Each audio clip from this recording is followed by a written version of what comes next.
창세기 27장. 이삭이 늙어서 눈이 어두워 잘 볼 수 없게 된 어느 날 맏아들 에서를 불렀다. 나의 아들아. 에서가 대답하였다. 예, 제가 여기에 있습니다. 이삭이 말하였다. 얘야, 보아라. 너의 아버지가 이제는 늙어서 언제 죽을지 모르겠구나. 그러니 이제 너는 나를 생각해서 사냥할 때에 쓰는 기구들, 곧 화살통과 활을 메고 들로 나가서 사냥을 해다가 내가 좋아하는 별미를 만들어서 나에게 가져오너라. 내가 그것을 먹고 죽기 전에 너에게 마음껏 축복하겠다. 이삭이 자기 아들 에서에게 이렇게 말하는 것을 리브가가 들었다. 에서가 무엇인가를 잡아오려고 들로 사냥을 나가자 리브가는 아들 야곱에게 말하였다. 얘야, 나 좀 보자. 너의 아버지가 너의 형에게 하는 말을 내가 들었다. 사냥을 해다가 별미를 만들어서 아버지께 가져오라고 하시면서 그것을 잡수시고 돌아가시기 전에 주님 앞에서 너의 형에게 축복하겠다고 하시더라. 그러니 얘야, 너의 어머니가 하는 말을 잘 듣고 시키는 대로 하여라. 염소가 있는 데로 가서 어린 것으로 통통한 놈 2마리만 나에게 끌고 오너라. 너의 아버지가 어떤 것을 좋아하시는지 내가 잘 아니까 아버지가 잡수실 별미를 만들어 줄 터이니 너는 그것을 아버지께 가져다 드려라. 그러면 아버지가 그것을 잡수시고서 돌아가시기 전에 너에게 축복하여 주실 것이다. 야곱이 어머니 리브가에게 말하였다. 형 에서는 털이 많은 사람이고 나는 이렇게 피부가 매끈한 사람인데 아버지께서 만져보시면 어떻게 되겠습니까? 아버지를 속인 죄로 축복은커녕 오히려 저주를 받을 것이 아닙니까? 어머니가 아들에게 말하였다.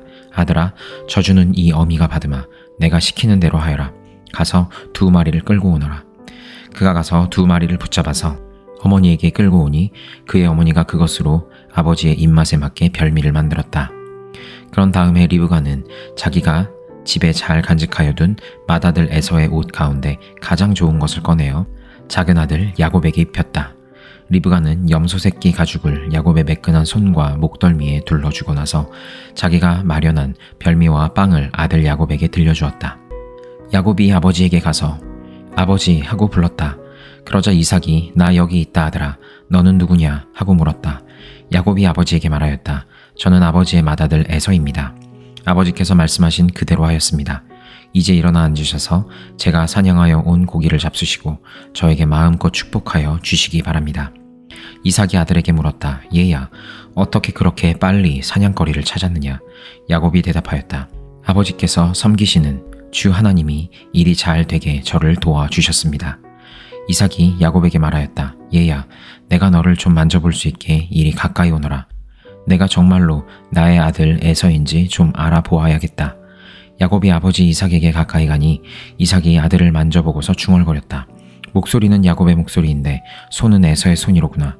이삭은 야곱의 2손이 저의 형 에서의 손처럼 털이 나 있으므로 그가 야곱인 줄을 모르고 그에게 축복하여 주기로 하였다. 이삭은 다짐하였다. 내가 정말로 나의 아들 에서냐? 야곱이 대답하였다. 예, 그렇습니다. 이삭이 말하였다. 나의 아들아, 내가 사냥하여 온 것을 나에게 가져오너라. 내가 그것을 먹고서 너에게 마음껏 복을 빌어주겠다.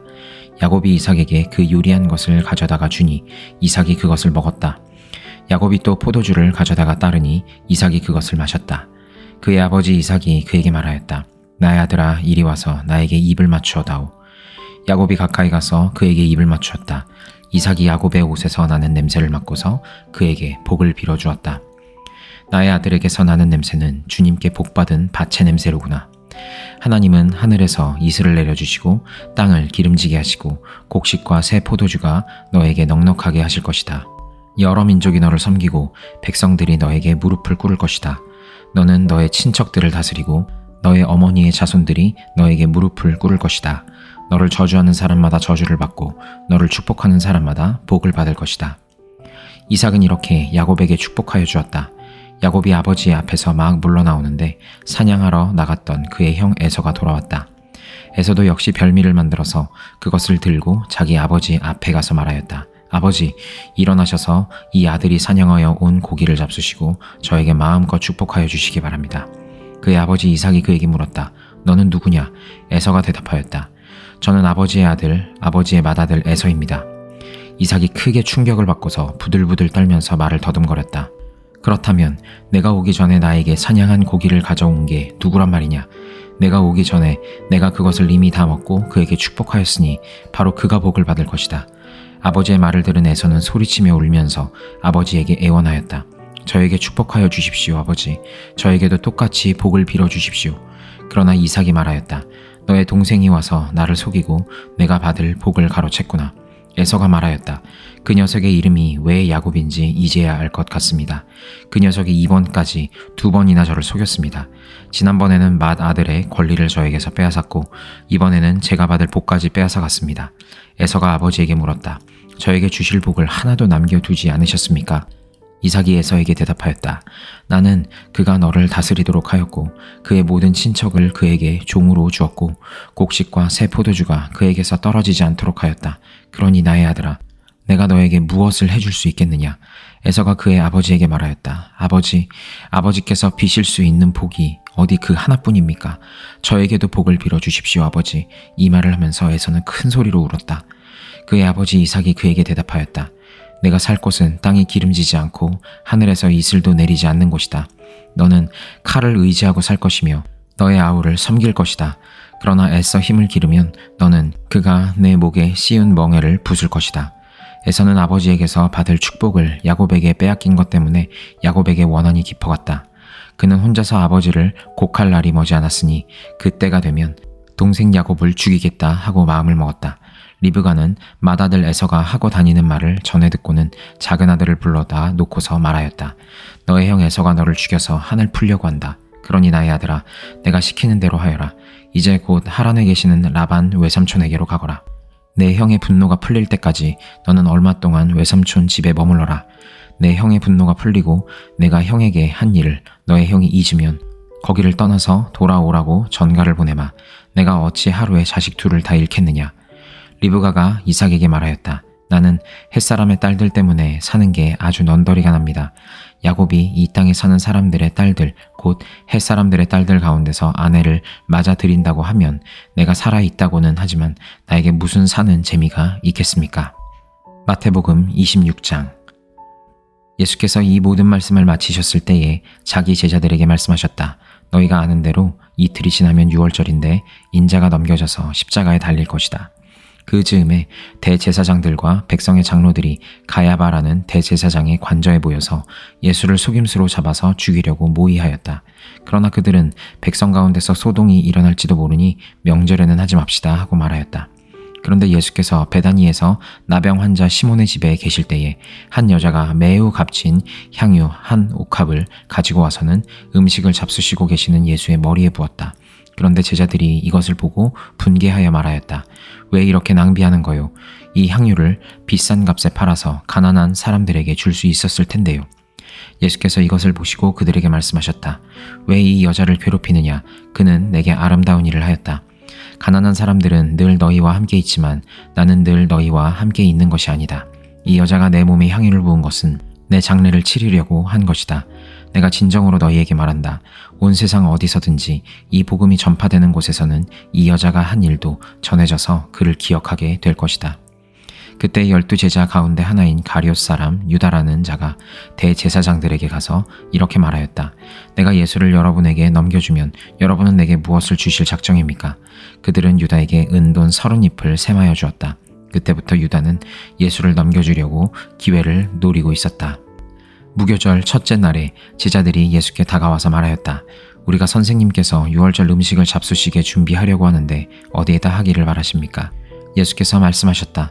성 안으로 아무를 찾아가서 선생님께서 말씀하시기를 내 때가 가까워졌으니 내가 그대의 집에서 제자들과 함께 유월절을 지키겠다고 하십니다 하고 그에게 말하여라. 그래서 제자들은 예수께서 그들에게 분부하신 대로 하여 유월절을 준비하였다. 저녁 때가 되어서 예수께서는 12제자와 함께 식탁에 앉아 계셨다. 그들이 먹고 있을 때에 예수께서 말씀하셨다. 내가 진정으로 너희에게 말한다. 너희 가운데 한 사람이 나를 넘겨줄 것이다. 그들은 몹시 걱정이 되어 저마다 주님 나는 아니지요 하고 말하기를 시작하였다. 예수께서 대답하셨다. 나와 함께 이 대접에 손을 담근 사람이 나를 넘겨줄 것이다. 인자는 자기에 관하여 성경에 기록되어 있는 대로 떠나가지만 인자를 넘겨주는 그 사람은 화가 있다. 그 사람은 차라리 태어나지 않았더라면 자기에게 좋았을 것이다. 예수를 넘겨줄 사람인 유다가 말하기를 선생님 나는 아니지요 하니 예수께서 그에게 내가 말하였다 하고 대답하셨다. 그들이 먹고 있을 때에 예수께서 빵을 들어서 축복하신 다음에 떼어서 제자들에게 주시고 말씀하셨다. 받아서 먹어라. 이것은 내 몸이다. 또 잔을 들어서 감사 기도를 드리신 다음에 그들에게 주시고 말씀하셨다. 모두 돌려가며 이 잔을 마셔라. 이것은 죄를 사하여 주려고 많은 사람을 위하여 흘리는 나의 피, 곧 언약의 피다. 내가 너희에게 말한다. 이제부터 내가 나의 아버지의 나라에서 너희와 함께 새 것을 마실 그 날까지 나는 포도나무 열매로 빚은 것을 절대로 마시지 않을 것이다. 그들은 찬송을 부르고 올리브 산으로 갔다. 그때에 예수께서 제자들에게 말씀하셨다. 오늘 밤에 너희는 모두 나를 버릴 것이다. 성경에 기록하기를 내가 목자를 칠 것이니 양떼가 흩어질 것이다 하였다. 그러나 내가 살아난 뒤에 너희보다 먼저 갈릴리로 갈 것이다. 베드로가 예수께 말하였다. 비록 모든 사람이 다 주님을 버릴지라도 나는 절대로 버리지 않겠습니다. 예수께서 그에게 말씀하셨다. 내가 진정으로 내게 말한다. 오늘 밤에 닭이 울기 전에 내가 3번 나를 모른다고 할 것이다. 베드로가 예수께 말하였다. 주님과 함께 죽는 한이 있을지라도 절대로 주님을 모른다고 하지 않겠습니다. 그리고 다른 제자들도 모두 그렇게 말하였다. 그때 예수께서 제자들과 함께 겟세마네라고 하는 곳에 가서 그들에게 말씀하셨다. 내가 저기 가서 기도하는 동안에 너희는 여기에 앉아 있어라. 그리고 베드로와 세베대의 2 아들을 데리고 가서 근심하며 괴로워하기 시작하였다. 그때 예수께서 그들에게 말씀하셨다. 내 마음이 괴로워 죽을 지경이다. 너희는 여기에 머무르며 나와 함께 깨어 있어라. 예수께서는 조금 더 나아가서 얼굴을 땅에 대고 엎드려서 기도하였다. 나의 아버지, 하실 수만 있으시면 이 잔을 내게서 지나가게 해주십시오. 그러나 내 뜻대로 하지 마시고 아버지의 뜻대로 해주십시오. 그리고 제자들에게 와서 보시니 그들은 자고 있었다. 그래서 베드로에게 말씀하셨다. 이렇게 너희는 1시간도 나와 함께 깨어 있을 수 없느냐? 시험에 빠지지 않도록 깨어서 기도하여라. 마음은 원하지만 육신이 약하구나. 예수께서 다시 2번째로 가서 기도하셨다.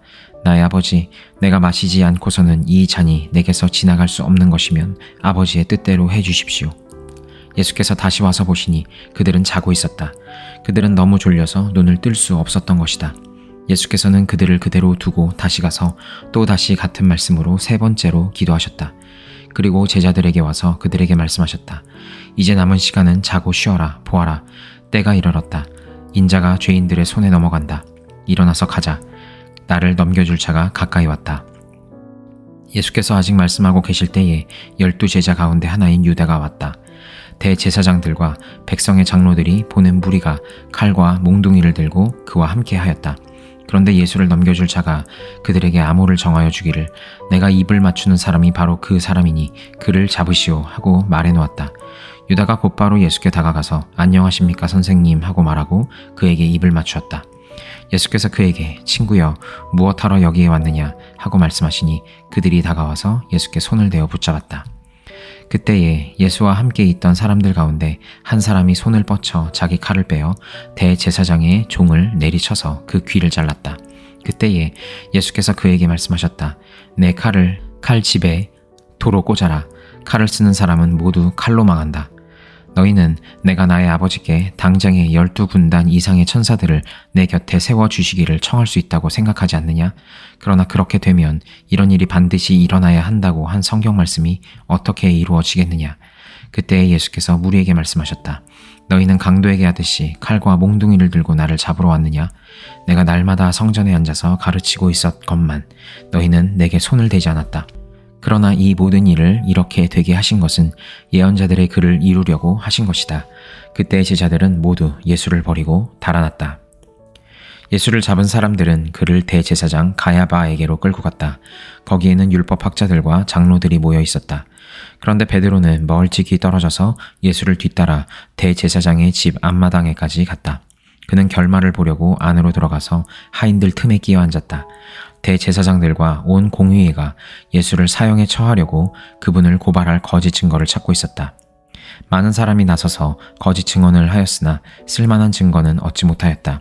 그런데 마침내 2 사람이 나서서 말하였다.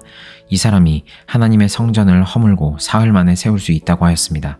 그러자 대제사장이 일어나서 예수께 말하였다. 이 사람들이 그대에게 불리하게 증언하는데도 아무 답변도 하지 않소? 그러나 예수께서는 잠자코 계셨다. 그래서 대제사장이 예수께 말하였다. 내가 살아계신 하나님을 걸고 그대에게 명령하니 우리에게 말해주시오. 그대가 하나님의 아들 그리스도요? 예수께서 그에게 말씀하셨다. 당신이 말하였소. 그러나 내가 당신들에게 다시 말하오. 이제로부터 당신들은 인자가 권능의 보좌 오른쪽에 앉아있는 것과 하늘 구름을 타고 오는 것을 보게 될 것이오. 그때의 대제사장은 자기 옷을 찢고 큰 소리로 말하였다. 그가 하나님을 모독하였소. 이제 우리에게 이 이상 증인이 무슨 필요가 있겠소. 보시오. 여러분은 방금 하나님을 모독하는 말을 들었소. 여러분의 생각은 어떠하오? 그러자 그들이 대답하였다. 그는 사형을 받아야 합니다. 그때에 그들은 예수의 얼굴에 침을 뱉고 그를 주먹으로 치고 또 더러는 손바닥으로 때리기도 하며 말하였다. 그리스도야, 너를 때린 사람이 누구인지 알아맞추어 보아라. 베드로가 안뜰 바깥쪽에 앉아 있었는데 한 하녀가 그에게 다가와서 말하였다. 당신도 저 갈릴리 사람 예수와 함께 다닌 사람이네요. 베드로는 여러 사람 앞에서 부인하였다. 나는 내가 무슨 말을 하는지 모르겠다. 그리고서 베드로가 대문 있는 데로 나갔을 때에 다른 하녀가 그를 보고 거기에 있는 사람들에게 말하였다. 이 사람은 나사렛 예수와 함께 다니던 사람입니다. 그러자 베드로는 맹세하고 다시 부인하였다. 나는 그 사람을 알지 못하오. 조금 뒤에 거기에 서 있는 사람들이 베드로에게 다가와서 베드로에게 말하였다. 당신은 틀림없이 그들과 한패요. 당신의 말씨를 보니 당신이 누군지 분명히 드러나오.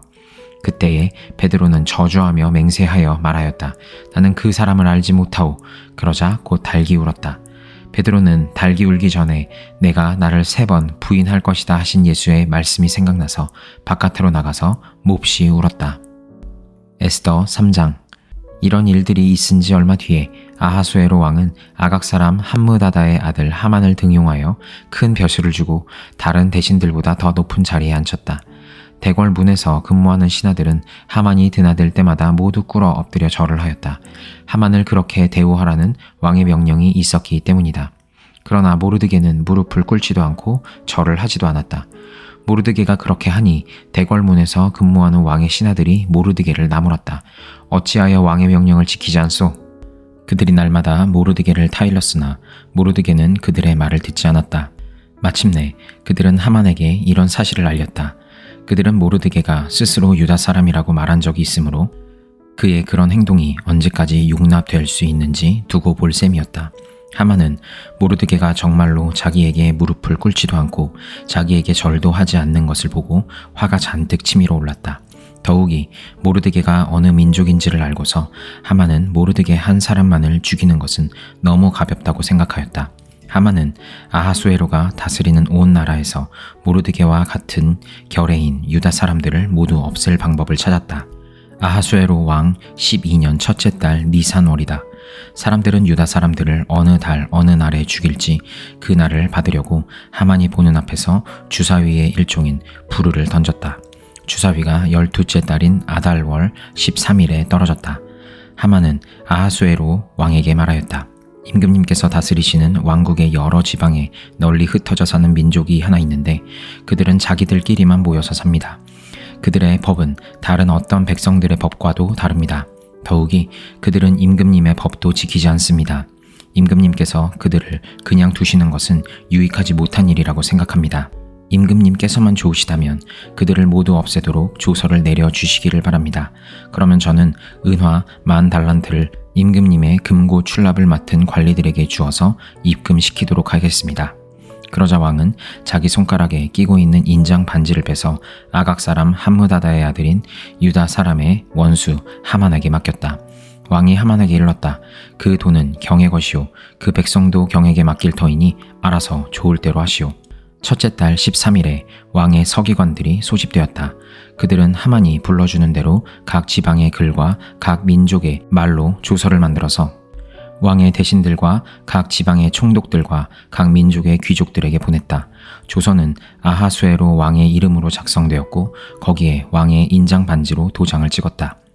그렇게 한 다음에 보발꾼들을 시켜서 그 조서를 급히 왕이 다스리는 모든 지방으로 보냈다. 그 내용은 12째 달인 아달월 13일 하루 동안에 유다 사람들을 남녀노소 할 것 없이 모두 죽이고 도륙하고 진멸하고 그들의 재산을 빼앗으라는 것이다.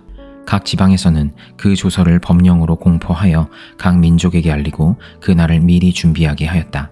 왕의 명령이 떨어지자 곧 보발꾼들이 떠나고 도성 수산에도 조서가 나붙었다.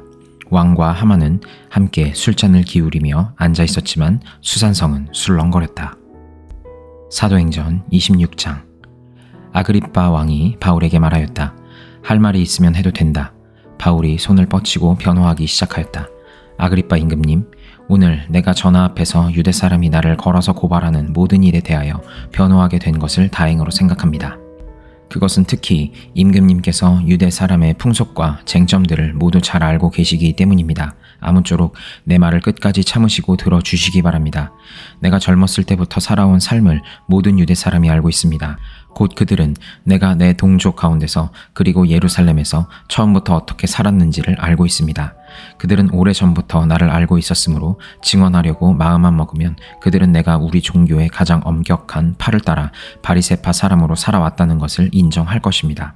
지금 나는 하나님께서 우리 조상들에게 주신 약속에 소망을 두고 있기 때문에 여기에 서서 재판을 받고 있습니다. 우리 12지파는 밤낮으로 열심히 하나님을 섬기면서 그 약속이 이루어지기를 바라고 있습니다. 전하, 나는 바로 이 소망 때문에 유대 사람에게 고발을 당한 것입니다. 여러분은 어찌하여 하나님께서 죽은 사람들을 살리신다는 것을 믿을 수 없는 일로 여기십니까? 사실 나도 한때는 나사렛 예수의 이름을 반대하는 데에 할 수 있는 온갖 일을 다 해야 한다고 생각하였습니다. 그래서 나는 그런 일을 예루살렘에서 하였습니다. 나는 대제사장들에게서 권한을 받아가지고 많은 성도를 옥에 가두었고 그들이 죽임을 당할 때에 그 일에 찬동하였습니다. 그리고 회당마다 찾아가서 여러 번 그들을 형벌하면서 강제로 신앙을 부인하게 하려고 하였습니다. 나는 그들에 대한 분노가 극도에 다다랐으므로 심지어 외국의 여러 도시에까지 박해에 손을 뻗쳤습니다. 한 번은 내가 이런 일로 대제사장들에게서 권한과 위임을 받아가지고 다마스쿠스로 가고 있었습니다. 임금님, 나는 길을 가다가 한낮에 하늘에서부터 해보다 더 눈부신 빛이 나와 내 일행을 둘러 비추는 것을 보았습니다. 우리는 모두 땅에 엎어졌습니다. 그때 히브리 말로 나에게 사울아, 사울아, 너는 어찌하여 나를 핍박하느냐? 가시도 친 채찍을 발길로 차면 너만 아플 뿐이다 하고 말하는 음성을 들었습니다. 그래서 내가 주님 누구십니까? 하고 물었더니 주님께서 나는 내가 핍박하는 예수이다. 자, 일어나서 발을 딛고 서라. 내가 내게 나타난 목적은 너를 일꾼으로 삼아서 내가 나를 본 것과 내가 장차 내게 보여줄 일의 증인이 되게 하려는 것이다. 나는 이 백성과 이방 사람들 가운데서 너를 건져내어 이방 사람들에게로 보낸다. 이것은 그들의 눈을 열어주어서 그들이 어둠에서 빛으로 돌아서고 사탄의 세력에서 하나님께로 돌아오게 하며 또 그들이 죄사함을 받아서 나에 대한 믿음으로 거룩하게 된 사람들 가운데 들게 하려는 것이다 하고 말씀하셨습니다. 그러므로 아그리빠 임금님, 나는 하늘로부터 받은 환상을 거역하지 않고 먼저 다마스쿠스와 예루살렘에 있는 사람들에게, 다음으로 온 유대 지방 사람들에게, 나아가서는 이방 사람들에게 회개하고 하나님께로 돌아와서 회개에 합당한 일을 하라고 전하였습니다. 이런 일들 때문에 유대 사람들이 성전에서 나를 붙잡아서 죽이려고 하였습니다. 그러나 내가 이 날까지 하나님의 도우심을 받아서 낮은 사람에게나 높은 사람에게나 이렇게 서서 증언하고 있는데 예언자들과 모세가 장차 그렇게 되리라고 한 것밖에는 말한 것이 없습니다. 그것은 곧 그리스도는 고난을 당하셔야 한다는 것과 그는 죽은 사람들 가운데서 가장 먼저 부활하신 분이 되셔서 이스라엘 백성과 이방 사람들에게 빛을 선포하시리라는 것입니다. 바울이 이렇게 변호하니 베스도가 큰 소리로 바울아, 내가 미쳤구나. 내 많은 학문이 너를 미치게 하였구나 하고 말하였다. 그때 바울이 대답하였다. 베스도 총독님, 나는 미치지 않았습니다. 나는 맑은 정신으로 참말을 하고 있습니다. 임금님께서는 이 일을 잘 알고 계시므로 내가 임금님께 거리낌 없이 말씀드리고 있는 것입니다. 이것은 어느 한 구석에서 일어난 일이 아니므로 임금님께서는 그 어느 사실 하나라도 모르실 리가 없다고 생각합니다. 아그리빠 임금님, 예언자들을 믿으십니까? 믿으시는 줄 압니다. 그러자 아그리빠 왕이 바울에게 말하였다. 그대가 짧은 말로 나를 설복해서 그리스도인이 되게 하려고 하는가? 바울이 대답하였다. 짧거나 길거나 간에 나는 임금님뿐만 아니라 오늘 내 말을 듣고 있는 모든 사람이 이렇게 결박을 당한 것 외에는 꼭 나와 같이 되기를 하나님께 빕니다. 왕과 총독과 버니게 및 그들과 함께 앉아있는 사람들이 다 일어났다. 그들은 물러가서 서로 말하였다. 그 사람은 사형을 당하거나 갇힐 만한 일을 한 것이 하나도 없소. 그때 아그리빠 왕이 베스도에게 말하였다. 그 사람이 황제에게 상소하지 않았으면 석방될 수 있었을 것이요.